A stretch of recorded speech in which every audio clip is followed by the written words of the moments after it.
বাবা, এ কি রে ছোট, এত হাসছিস কেন? কি হলো তোর হঠাৎ করে? ঠিক আছিস তো? কথা নেই বার্তা নেই, এরকম করে হেসে উঠলি। আমার তো ভয়ই লেগে গেছিল। কি হয়েছে আমাকে একটু বল, আমিও শুনে একটু হাসার সুযোগ পাই। হুম, কি দেখছিস এমন? আরে, আরে দিদি, তুমি তুমি দেখলে না? ওই ওই মেয়েটা, আরে ওই মেয়েটা গো, যে এক্ষুনি আমাদের বাড়ির সামনে দিয়ে সাইকেল নিয়ে গেল। বাবা রে বাবা, তুমি দেখলে না ওকে? কি কালো মেয়েটা! ও তো সেই কয়লাকেও হার মানিয়ে দিচ্ছে মনে হলো। বাপরে, কি সাংঘাতিক! এরকম কালো লোক আমি এর আগে কখনো দেখিনি। তাই তো ওকে দেখেই হাসি আর চাপতে পারিনি, খুব হাসি পেয়ে গেছে। কি কি বলছিস তুই এসব? ও ও কালো বলে তোর ওকে দেখে এত হাসি পাচ্ছে? এটা তোর কোনো কথা হলো ছোট? এটা আবার কেমন ধরনের স্বভাব, হ্যাঁ? কাউকে দেখে, কারোর রূপ দেখে এরকম ভাবে বুঝি হাসা যায় তার উপরে? কোথায়? এরকম এরকম আচরণ করতে এর আগে আমি তো কাউকে দেখিনি। তুই কি পাগল হয়ে গেলি নাকি? এটা এটা কিন্তু একদম ভালো স্বভাব না ছোট, এই আমি বলে দিলাম। কি করব বলো তো হাসি পেলে? আমি কি করে হাসি চাপবো বলো তো দিদি? রূপ দেখে আমি ঠিক হাসছি না। তাই বলে তুমিই বলো, এত কালো, এত কালো আবার কে হয়? এটা দেখে হাসি পেয়ে গেল আর কি। আচ্ছা ঠিক আছে বাবা, ঠিক আছে, তুমি রাগ করো না। তোমার এটাতে রাগ হচ্ছে আমি বুঝেছি। আমি আর হাসছি না। আমি আমি মেয়েটার ওই সাইকেল চালানোর দৃশ্যটা ভোলারই চেষ্টা করছি। হাসি চাপাটা যদিও খুব কঠিন, ঠিক আছে, তাও চেষ্টা করছি।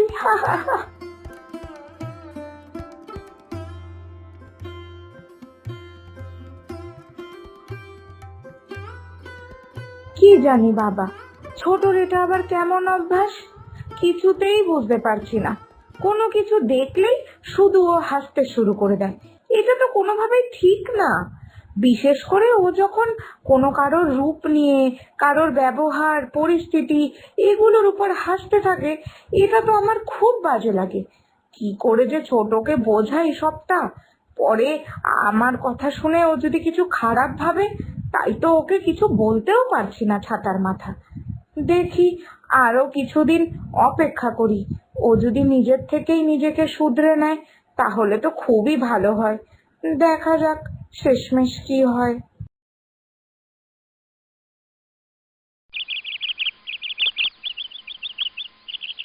এই শোনো বৌমা, বলছিলাম কি, আ ওরে বাবা রে, ওরে বাবা! এটা এটা কি হলো মা? ও বাবা রে, কোমরটা আর হাঁটুটা বুঝি গেল। উফ রে, কি জোরে, কি জোরে ব্যথাটা পেলাম। মা গো, ব্যথায়, এই ব্যথায় এবার মরেই যাব মনে হচ্ছে। ওরে বাবা রে বাবা! এ এ বাবা, কি হলো? মা পড়ে গেলে কি করে? ভগবান! ইস, খুব জোরে ব্যথা পেয়েছো মনে হচ্ছে। কিভাবে পড়লে মা? আচ্ছা, চলো মা, ওঠার চেষ্টা করো। তোমার তোমার ঘরে চলো। ওঠো মা, একটু কষ্ট করে ওঠো। কি রে ছোট, আয়, মাকে একটু ধর। দেখতে পাচ্ছিস না মা উঠতে পারছে না?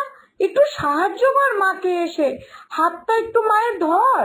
তুই চুপ করে কি দেখছিস দূরে দাঁড়িয়ে? আরে দিদি, মা সেইভাবে পড়ে গেল, ওটা দেখে আমার এত হাসি পেয়েছে, কি আর বলবো।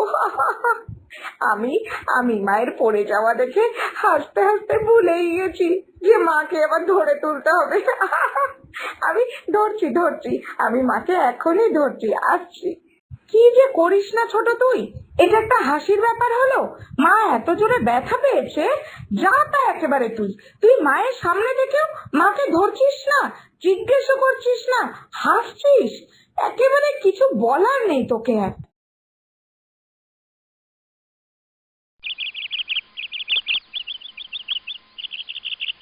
এ বাবা দিদি, দেখো দেখো, এই যে সবজির দোকানের মহিলাটা কি মোটা, যেমন কুমড়ো বিক্রি করছে নিজে ওরকম কুমড়োর মতনই দেখতে। এত মোটা মহিলা এই দোকানের ভিতরে ঢুকলো কিভাবে বলো তো? আমি তো ওটা ভেবেই পারছি না।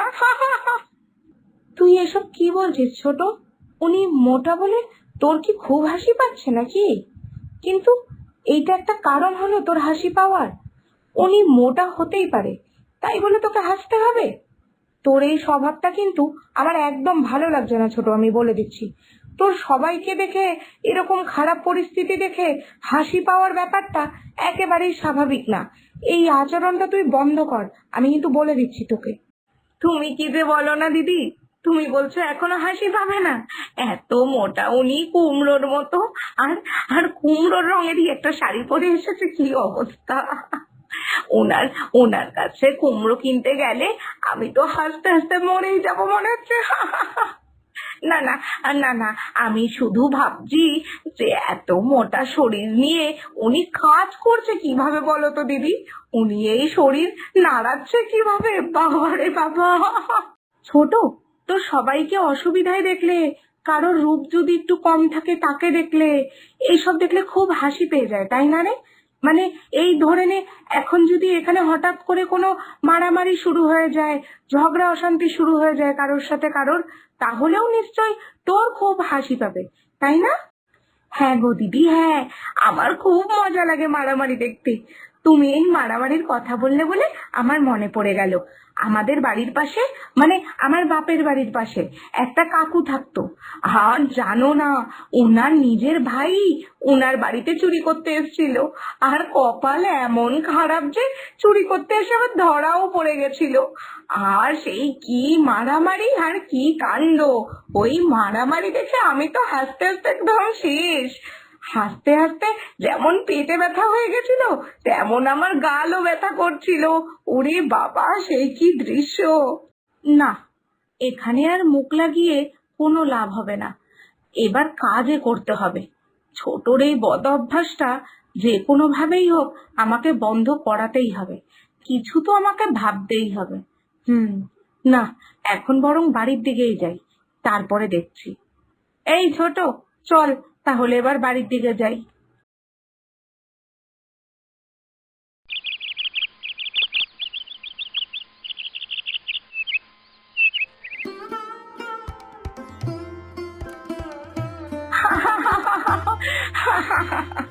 কি হলো দিদি, কি হলো? তুমি হাসছো কেন? কি হলো? আসলে আসলে ছোট, তুই কিছু মনে করিস না বাপু, তোর তোর হাতটা দেখে আমার এত হাসি পেয়ে গেল। কেমন ভাবে জানি তুই একটা হাতাটা ধরেছিস, তোর হাতটা পুরো বেঁকা মনে হচ্ছে। তোর তোর হাতটা সত্যি সত্যি আবার বেঁকা না তো? হয়তো এর জন্যই তোর হাতের রান্নাগুলো ওরকম অদ্ভুত খেতে লাগে। কি কি বলছো দিদি তুমি? সত্যি আমার হাতটা বেঁকা মনে হচ্ছে? যদিও আমার এই হাতটা জানো একবার ভেঙে গেছিল, তাই আমার হাতটা হয়তো সত্যি বেঁকা হয়ে গেছে, তাই তো তোমার আমার হাতটা দেখে হাসি পাচ্ছে। আর আমার হাতের রান্নাটাও বাজে লাগে তোমার, এটা বলছো? হ্যাঁ, আসলে হাসি তো পাবেই, তোর হাতের রান্নাগুলো কেমন একটা অদ্ভুত হয় খেতে। তোর হাতটা বেঁকা বলেই হয়তো এরকম হয় রান্নাগুলো। ঠিক আছে, এতদিন আমার মনে সন্দেহ ছিল, এইবার আমি আসল কারণ বুঝতে পেরেছি যে তোর হাতের রান্না কেন এরকম হয়। ও বাবা গো, হাসতেও পারছি না, আর বিশ্বাস কর আমার পেটটা ব্যথা হয়ে যাচ্ছে হাসতে হাসতে। দিদি তুমি আমার হাতের রান্না, আমার হাতটা বেঁকা, এগুলো নিয়ে আমার উপরে হাসতে পারছো? তোমার এর জন্য এত হাসি পাচ্ছে? সত্যি বলছো দিদি?